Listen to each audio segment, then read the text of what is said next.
एक राज्य में एक राजा राज करता था। वो एक शानदार महल में रहता था जो कीमती पत्थरों से बना था और जिसमें तरह तरह की नक्काशियाँ की हुई थी। महल इतना सुंदर था कि उसके चर्चे दूर दूर तक फैले हुए थे।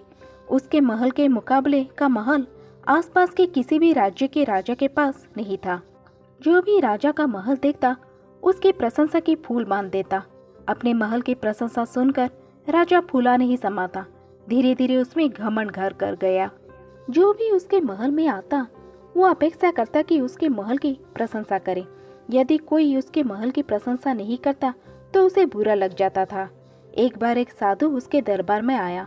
साधु से शास्त्र ज्ञान लेने के बाद राजा ने उसे कहा, गुरुवर, आज की रात आप यहीं ठहरे, मैं आपकी रुकने की व्यवस्था करवाता हूँ।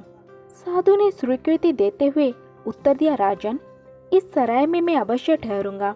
अपने महल को सराय कहे जाने पर राजा के अहंकार को चोट लगी। वो आग बबूला होकर बोला, गुरुवर, आप इस महल को सराय कहा इसका अपमान कर रहे हैं। ऐसा महल दूर दूर तक ढूंढने पर भी आपको नहीं मिलेगा।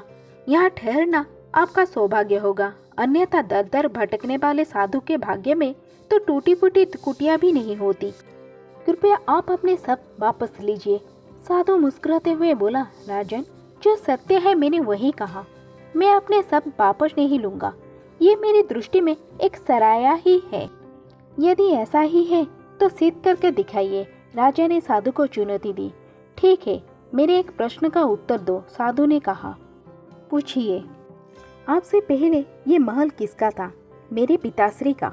उसके पहले उनके पिताश्री अर्थात मेरे दादाश्री का।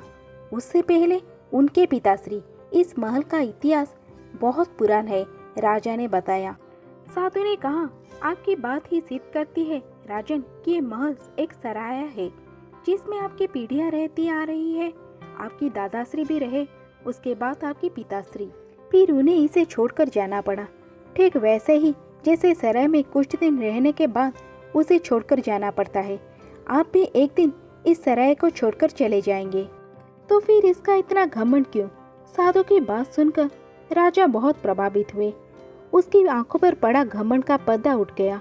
वो हाथ जोड़कर साधु से बोला, गुरुवर, आपने आज सत्य से मेरा सामना करवाया।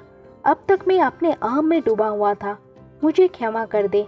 साधु ने राजा को क्षमा किया और उस रात महल में रुककर अगले दिन वहां से प्रस्थान कर लिया।